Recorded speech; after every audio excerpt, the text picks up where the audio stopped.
For my psychology second semester project, I am doing it on the criminal Ed Gein.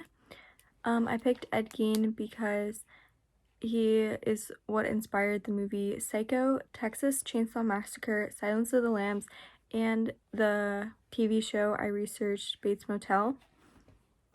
Ed Gein was born August 27th, 1906 in Wisconsin, and his father was described as an alcoholic and very abusive, and his mother was really, really strict, and she was also abusive, and she didn't get a divorce with her husband because she was extremely religious, or so she said. Together they had 2 sons.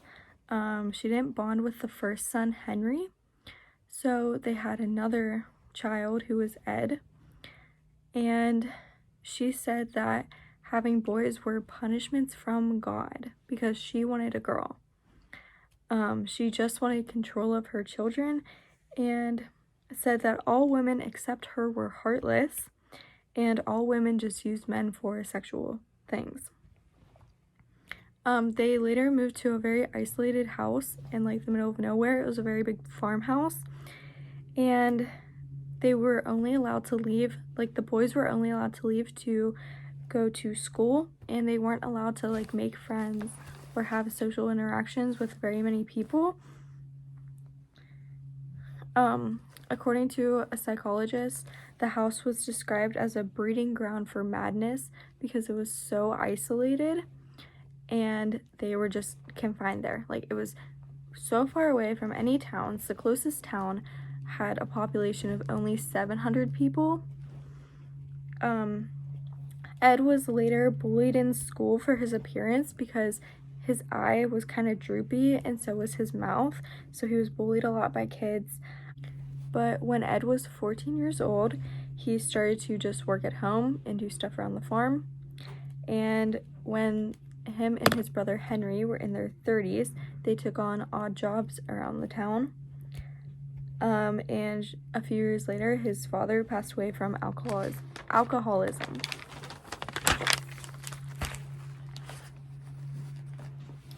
Henry, while he was doing one of these odd jobs, met a woman, and they started to talk to each other, and they were interested in each other, and he learned how manipulative his mom was and realized that all women aren't bad, and she was the bad one. So Henry started to make fun of his younger brother Ed for never experimenting with women and just letting their mom control his whole life. A little bit later, a fire broke out at the house, and Ed was able to lead police exactly to where Henry's dead body was. But Henry's body had no burns on it. There was only some bruising. But the police described this as, oh, maybe he was running from the fire and fell and got these bruises on him and died. Again, police work wasn't that great or advanced yet. It was still like early 1900s, but he clearly now we know he clearly didn't die from the fire. Then his mom died from a stroke when Ed was 40 years old, and he was just left alone. His brother died, his father died, and his mom now passed away too, and he was just left alone because that's all the family he really ever knew. And she trained him to be afraid of women and consider all women to be bad. He coped with his mom's death in a very odd way. He boarded up and like locked the doors to all the rooms in this giant farmhouse, except for his bedroom and one other room, because he wanted the house to stay exactly how his mom left it. Like, he didn't want anything being touched. Then he started to be like fascinated by cannibalism and sexual mutilation, which is very big warning signs now, we know, but he was doing it in the isolation of his home, so no one knew. Then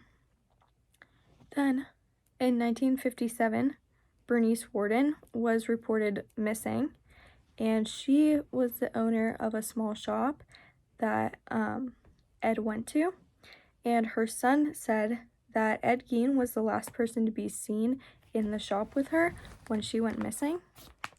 So police took this lead and they checked Ed's house, and they found her shot and hung upside down in a shed on Ed's property.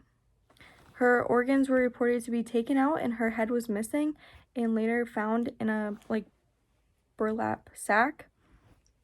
Then police decided to check the rest of his home, and they found 5 heads and 4 skulls, and there were also several masks made out of human skin that he would put on and wear.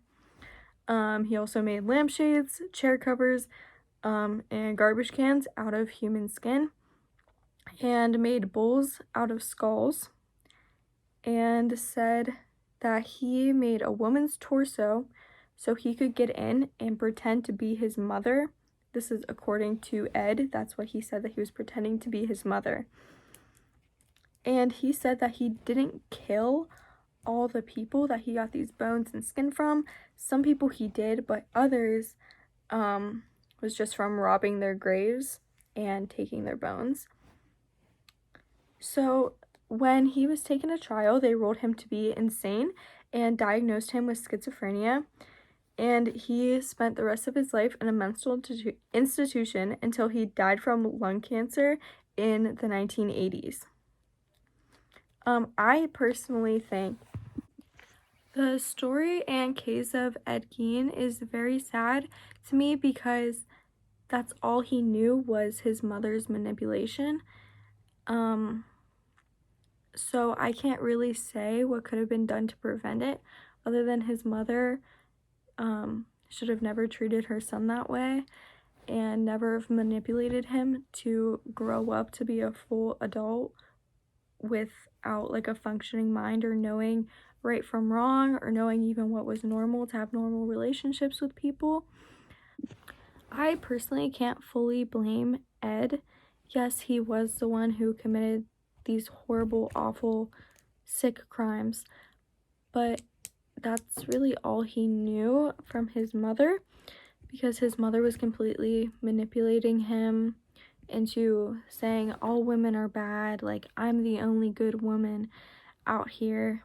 So I can't fully blame him because us growing up now, we know that's not normal, that's not how it is, but he was so isolated and shut off from the reality of the world that that's all he knew.